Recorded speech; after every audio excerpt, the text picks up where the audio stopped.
எல்லோருக்கும் வணக்கம். மிக நல்ல அதிகமான ஒரு வரவேற்பை தமிழ்நாட்டு அரசியல் களத்துல நம்முடைய இந்த தளம் உருவாக்கி இருக்கிறார். அண்ணா திராவிட முன்னேற்ற கழகம் ஆட்சிக்கு வர வேண்டும் என்றுதான் தமிழ்நாட்டில் இருக்கிற ஒவ்வொரு வாக்காளர்களும் விரும்புறாங்க. கடந்த 1.5 ஆண்டு காலத்தில் இந்த திமுகவுடைய ஆட்சியை பார்க்கிற பொழுது ஆள்வது அதிமுகவாகத்தான் இருக்க வேண்டும் என்று மக்கள் விரும்புகிறார்கள்.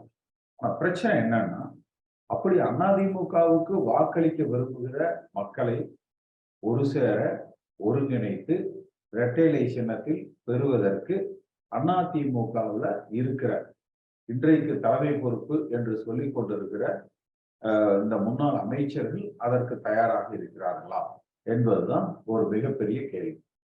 அதே போல அதிமுக தொண்டர்களை பொறுத்த வரைக்கும் கிளை அளவுல இருக்கிற அதாவது ஒன்றிய செயலாளர் விட்டுருங்க, அதுக்கு கீழே இருக்கிற எல்லோருமே நினைப்பது, யாரு வேணாலும் இருங்கப்பா, சண்டை போடாம இருங்க, யாராவது ஒருத்தர் தலைமையில ஒற்றுமையாக இந்த இயக்கத்தை ஒற்றை தலைமையில் கொண்டு போங்க. இதுதான் அதிமுகல கிளை அளவுல இருக்கிறவர்களுடைய மன ஓட்டம்.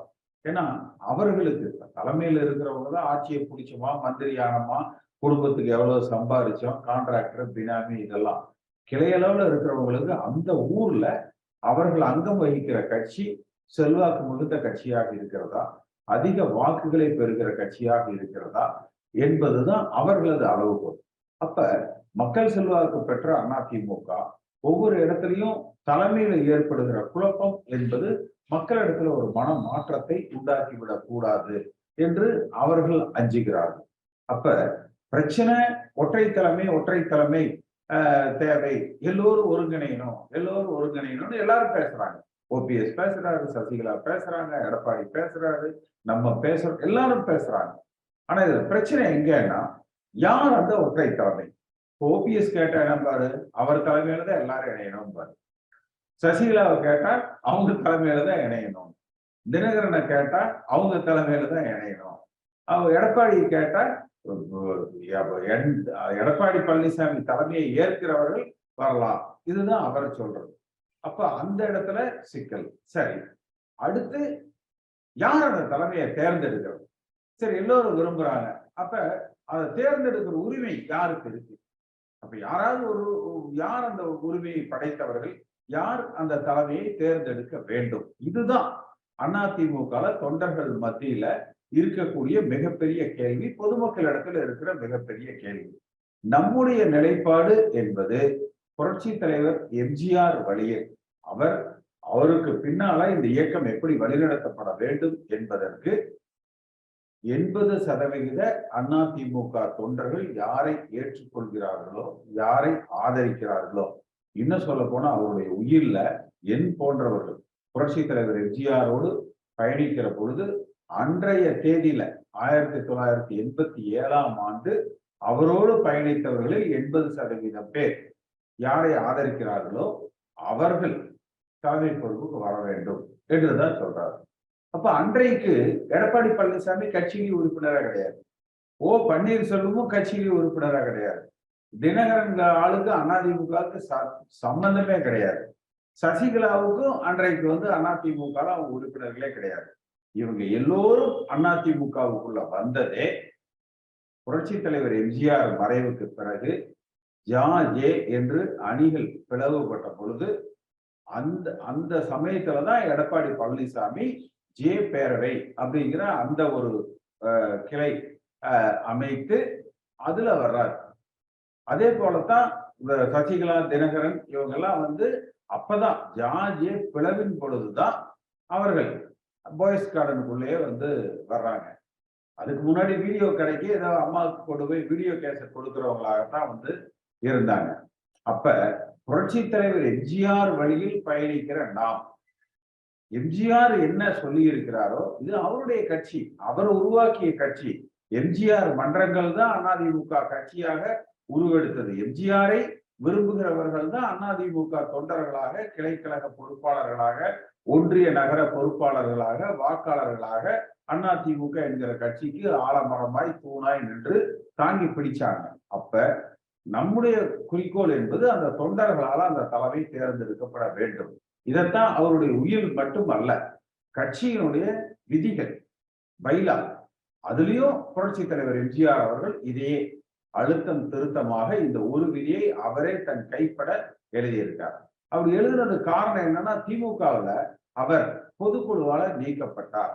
அதனாலதான் இந்த விதி தேவை, தன்னுடைய கட்சிக்கு அதிமுகவுக்கு இந்த விதி தேவை என்று அவர் உருவாக்கினார். அவருடைய காலத்துக்கு பிறகு அம்மா அவர்களும் பார்த்தீங்கன்னா இந்த விதியை இன்னும் உறுதிப்படுத்துறாங்க. அதாவது யார் எந்த விதியை வேண்டுமானாலும் பொதுக்குழு மாற்றலாம், ஆனால் பொதுச் செயலாளர் குறித்து எந்த முடிவையும் எடுப்பதற்கு பொதுக்குழுவுக்கு அதிகாரம் இல்லை. இதைத்தான் அம்மா அவர்கள் உருவாக்குறாங்க. ஆனால் இன்றைக்கு இருக்கிற இந்த எடப்பாடி, ஓபிஎஸ் இவங்கெல்லாம் பாரதிய ஜனதா கட்சியினுடைய அறிவுரையின் பேரில் இரட்டை தலைமையை உருவாக்கி தொண்டர்கள் தான் இந்த தலைமையை தேர்ந்தெடுக்க வேண்டும் என்கிற தொண்டர்களுக்கு கொடுத்த உரிமையை பறித்து பொதுக்குழுவுக்கே இந்த அதிகாரம் இருக்கு என்று 2017 அதை உருவாக்குனாங்க. அன்றைக்கே நான் அதை எதிர்த்தேன். அதனால என்ன கட்சி விட்டு நீக்கினாங்க. அன்றைக்கே நான் தேர்தல் ஆணையத்துல இவர்களுக்கு எதிராக மனு செய்தேன். அதனால என் மேல வழக்கு போட்டாங்க, கைது செய்தார்கள். ஆனால் இருந்தாலும் எம்ஜிஆர் வழியில் இந்த இயக்கம் வழிநடத்தப்பட வேண்டும் என்பதில் நாம் உறுதியோடு செயல்பட்டோம். அப்ப நம்முடைய நிலைப்பாடு என்பது தொண்டர்கள் மூலமாகத்தான் இந்த தலைமை தேர்ந்தெடுக்கப்படணும். எடப்பாடி பழனிசாமி என்ன நினைக்கிறாரு, அவருக்கு எல்லாம் காசு கொடுத்து விலைக்கு வாங்கி வச்சிருக்காரு, எம்எல்ஏக்களை, மாவட்ட செயலாளர்களை, பொதுக்குழு உறுப்பினர்களை. அதனால அவர் நினைப்பது 10 மாவட்ட செயலாளர் முன்மொழிகளும் 10 மாவட்ட செயலாளர் வழிமொழிகளும் அந்த பொதுக்குழுவால தான் தலைமை பொதுச் செயலாளர் என்பவர் தேர்ந்தெடுக்கப்பட வேண்டும். இதுதான் எடப்பாடி பழனிசாமி அவர்களது நிலைப்பாடு. ஓபிஎஸ் என்ன நினைக்கிறாரு, அவருக்கு எப்பவுமே அம்மா அவர்கள் மறைவுக்கு பிறகு பாரதிய ஜனதா கட்சியினுடைய உளவாளியாக, தூதுவராக, பிரதிநிதியாக அதிமுக கட்சியில திரு ஓ பன்னீர்செல்வம் பயணித்துக் கொண்டிருக்கிறார்.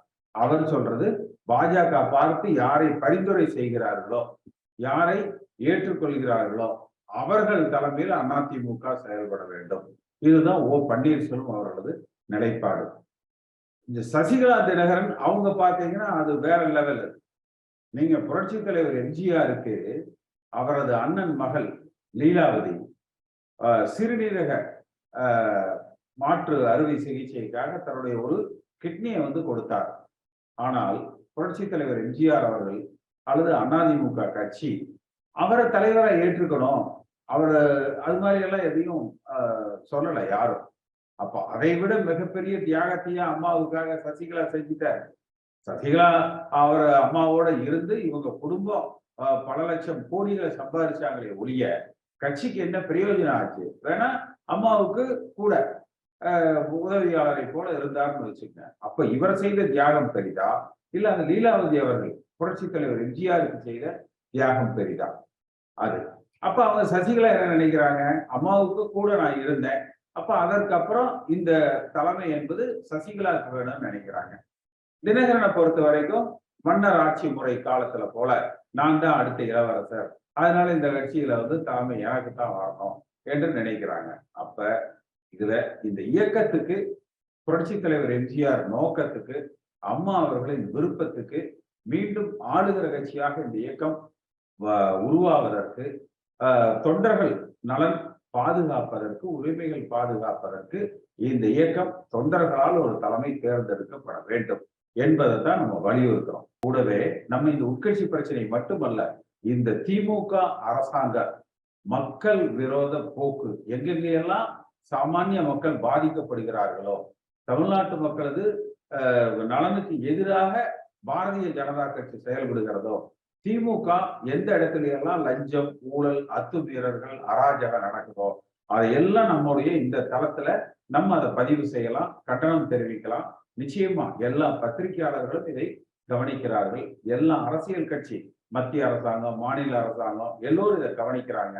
அப்ப அந்த பிரச்சனைகளுக்கு ஒரு தீர்வு காண்கிற தளமாகவும் இது அமையும். இந்த பொங்கல் பரிசுல நடந்த ஊழல் கூட சென்ற ஆண்டு நம்ம தான் இந்த ஜூம் மூலமா தான் ஒரு நம்ம அதை வெளிக்கொண்டு இப்ப சமீபத்துல கூட 1.5 லட்சம் இலவச மின் இணைப்பு கொடுத்தோம்னு சொல்றாங்க. ஆனா அதுல ஒரு மின் இணைப்புக்கு 60,000 ரூபாய் லஞ்சம் வாங்கியிருக்காங்க. அப்போ 1,50,000 மின் இணைப்புக்கு பார்த்தீங்கன்னா 9,000 கோடி லஞ்சம் பெறப்பட்டிருக்கிறது. அப்ப இதெல்லாம் நம்ம இந்த தளத்துல தான் நம்ம வந்து இதையெல்லாம் வெளியில கொண்டு வரோம். அது போல மக்கள் விரோத போக்குகள், அது மத்திய அரசாங்கமா இருந்தாலும் சரி, மாநில அரசாங்கமாக இருந்தாலும் சரி, அதையும் நம்ம வந்து மக்கள் மத்தியில கொண்டு வருவோம். உரிய விசாரணைகளை வந்து கேட்போம். அந்த தவறுகளை தடுத்து நிறுத்துவோம். ஒன்றிய செயலாளர், மாவட்ட பொறுப்பு, பொதுக்குழு உறுப்பினர் இவங்க எல்லாம் தான் பணத்துக்கு விலை போடுறவங்க. இப்ப நம்ம ஒருங்கிணைக்கிறது என்னன்னா, எல்லா பூத் ஏஜென்ட்களையும் நம்ம ஒருங்கிணைச்சு, கிளை அளவுல இருக்கிறவங்கள உறுப்பினர்களை ஒருங்கிணைச்சு, ஒரு 1,00,000 பேர் ஆளுக்கு 100 கிளைகள் போட்டாலே நமக்கு 1 கோடி பேர் வந்துரும். அதனால வந்து இந்த பொதுக்குழு உறுப்பினரு, நகரம், ஒன்றியம், மாவட்டம் இவங்க எல்லாம் விலை போறவங்க எடப்பாடி கிட்ட காசை வாங்கிட்டு அல்லது ஓபிஎஸ் கிட்ட போறவங்க தான். நம்ம வந்து அந்த எம்ஜிஆர் கட்சிங்கிறது யாரும் தலைவர்களை நம்பி எல்லாம் அவர் ஆரம்பிக்கல. நம்ம வந்து தொண்டர்களை நம்பி, மக்களை நம்பி அந்த வழியில நம்ம இதை எடுத்துட்டு போவோம். ஒவ்வொரு மாவட்டத்திலையும் மாவட்டத்துக்கு ஒரு கூட்டம் போடுறோம். அதுக்கப்புறம் தொகுதிக்கு ஒரு கூட்டம் போடுறோம். நம்ம நீண்ட 2 வருஷத்துல கட்சி அடிமட்டத்துல இருந்து பலப்படுத்துறோம்னால மிச்சம் தலைவர்கள்னு சொல்றவனுங்க எல்லாம் பதவி வேடி பிடிச்சவனுங்க எந்த கூட்டம் இருக்கோ அந்த பக்கம் ஒடியாந்துருவாங்க. அவங்களுக்கு இந்த கொள்கை அதெல்லாம் ஒண்ணுமே கிடையாது. எங்க போனா துண்டை போட்டு சேர பிடிக்கலாம், சீட்டை பிடிக்கலாம், அதைதான் பார்ப்பாங்க. அதனால நினைக்கிறது, நீங்க ஒரு பூத் ஏஜெண்டா இருக்கிறீங்கன்னா நீங்க அடுத்து ஒரு பிரசிடண்டா வரணும், சேர்மனா வரணும், எம்எல்ஏவா வரணும். அந்த மாதிரி கீழ் மட்டத்துல அந்த பூத் லெவல்ல இருக்கிறவங்க, கிளை லெவல்ல இருக்கிறவங்கள நம்ம மேல கொண்டு வரோம். இலவசங்கள்ங்கிறது வந்து அவங்க ஆட்சியில் இருக்கிறவங்க வாங்கல அவங்க கமிஷன் வாங்குறதுக்கு தான் பயன்படுது, மக்களுக்கு பயன்படுறது இல்ல. 234 கூட்டம், 234 தொகுதியும் போறோம். இது எல்லாம் அடுத்த ஒரு 1.5 வருஷத்துக்குள்ள நம்ம செய்யற பொழுது கிட்டத்தட்ட எல்லாம் அந்த கிளையில இருக்கிறவங்க, அந்த தலைவர் காலத்துல இருந்தவங்க, அந்த பழைய அதாவது பூத்துல இருக்கிறவங்க, அந்த வாக்காளர்கள், அடிமட்ட தொண்டர்களை நம்ம அதுல வந்து ஒருங்கிணைச்சிடலாம். அந்த ஒருங்கிணைப்பு வரும்பொழுதே உங்களுக்கு இந்த மேல இருக்கிறவங்க உங்களுக்கு அஸ்திவாரம் ஆடிச்சுனாலே அவங்க எல்லாம் வந்து சாதாரணமாவே கீழே ஒடியாந்துருவாங்க. நம்ம கீழே கிளை அளவுல நம்ம ஒருங்கிணைச்சிட்டு வந்தோம்னாலே மிச்சம் மேல இருக்கிறதெல்லாம் தானா சரியாயிடும். நம்ம ஒரு விஷயத்தை எடுத்தோம்னா சிஸ்டமேட்டிக் தொடர்ச்சியா அதை வந்து தளராம கரெக்டா ஒருங்கிணைச்சு கொண்டு போலாம். இப்ப நம்ம அடுத்தது 40 மாவட்டமும் 40 வாரம் ஒரு மாவட்டம், ஒவ்வொரு சனிக்கிழமையும் ஒரு மாவட்ட தலைநகர்ல ஒரு கூட்டம், அது மாதிரி நம்ம செய்யறோம். அதுக்கு அடுத்து வந்து 234 தொகுதியிலையும் நம்ம வந்து இதை செய்யறோம். இப்படி வரும்பொழுதே கட்சியினுடைய அந்த அடிநாதம், அந்த கீழே இருக்கிற அந்த தொண்டர்கள், பூத் அளவுல இருக்கிறவங்க, கிளை அளவுல இருக்கிறவங்க, இதை நம்ம ஒருங்கிணைச்சுக்கிட்டு வரும் பொழுது நமக்கு மேல இருக்கிறவங்க எல்லாம் தானா வந்து நின்றுவாங்க. தேர்தல் ஆணையத்துல வந்து எடப்பாடி தாக்கல் பண்ண அந்த வரவு செலவு கணக்க அது ஏத்துக்கிட்டாங்க அப்படின்னா அது வந்து சுப்ரீம் கோர்ட்ல இருக்கிற வழக்கே ஒண்ணுமில்லாம போயிடுறதெல்லாம் கிடையாது. அது வந்து அப்படி எடப்பாடி பழனிசாமி நினைச்சாருன்னா அவருக்கு அது போதுமான அந்த சட்ட நுணுக்கங்கள் தெரியல அப்படிங்கிறது அர்த்தம். அடுத்து வந்து நம்ம வந்து நாம எப்படி ஒரு பதவிக்கு வர்றது அப்படிங்கிறது நம்ம நோக்கம் அல்ல. அதிமுகன்னு புரட்சி தலைவர் எம்ஜிஆர் உருவாக்கிய இயக்கம், அதை நம்பி இருக்கிற லட்சக்கணக்கான தொண்டர்கள், கோடிக்கணக்கான வாக்காளர்கள், அவர்களை ஒன்று திரட்டி இந்த இயக்கத்தை வலிமைப்படுத்தணும் அப்படிங்கறத நம்முடைய பிரதான நோக்கம். அதுல தொண்டர்களால ஒரு தலைமையை உருவாக்குறது தான். அது வந்து நீங்க என்னைக்குமே எந்த மத்திய அரசாங்கமா இருந்தாலும் சரி, மாநில அரசாங்கமா இருந்தாலும் சரி, அரசியல் கட்சியா இருந்தாலும் சரி, மக்கள் சக்திக்கு முன்னால, தொண்டர்கள் பலத்துக்கு முன்னால யாரும் நிக்க முடியாது. அதே நம்ம ஒருங்கிணைச்சாலே ஒவ்வொரு மாவட்டமா நம்ம வந்து சுற்றுப்பயணம் செய்து எல்லோரையும் வந்து நம்ம சந்திப்போம். தொகுதி வாரியா எல்லோரையும் சுற்றுப்பயணம் செய்து சந்திப்போம். அடிமட்ட அளவுல கீழ்மட்ட உறுப்பினர்கள், பூத் கமிட்டி மெம்பர்ஸ், கிளை கழகத்துல இருக்கிற நிர்வாகிகள், கிளை செயலாளர்கள், உறுப்பினர்கள், அந்த கிளையினுடைய அடிமட்டத்துல இருந்து நம்ம இதை ஒருங்கிணைச்சு ஒரு 1 கோடி பேர் நம்ம ஒன்றிணைச்சோம்னாலே நிச்சயமாக அதுக்கு மேல இருக்கிறவங்க எல்லாம் நகரம், ஒன்றியம், மாவட்டம், பொதுக்குழு உறுப்பினர், தலைமை கழகம் இவங்க எல்லாம் பதவிக்காக பின்னாடி ஓடுறவங்க தான். நம்ம இதை ஒருங்கிணைக்கிற பொழுது அவங்க எல்லாமே வந்து நம்ம பின்னாடி வந்துருவாங்க. நிச்சயமா ஒன்றுபட்ட அண்ணா திராவிட முன்னேற்ற கழகத்தை நாம ஒருங்கிணைப்போம். லஞ்சத்துக்கும் ஊழலுக்கும் எதிரான ஒரு தலைமையை, தொண்டர்களால தேர்ந்தெடுக்கப்படுகிற ஒரு தலைமையை, சாதி மதம் அப்பாற்பட்ட அதிமுகவை புரட்சி தலைவர் எம்ஜிஆர் வழியில் உருவாக்கி அதை நம்ம தொண்டர்கள் மூலமாக தொண்டர்களை முன்னிறுத்தி இந்த இயக்கத்தை நடத்துவோம். இதனுடைய மனப்பூர்வமான நன்றி. இந்த காணொலியை காணும் தமிழ் உள்ளங்களுக்கு ஒரு அன்பான வேண்டுகோள். சேனலை சப்ஸ்கிரைப் பண்ணிட்டீங்களா? பண்ணலனா மறக்காம சப்ஸ்கிரைப் பண்ணுங்க. சப்ஸ்கிரைப் பட்டனையும் பெல் ஐக்கனையும் உடனடியாக கிளிக் பண்ணுங்க. உங்கள் அன்பும் ஆதரவும் என்றைக்கும் எங்களுக்கு தேவை. நன்றி.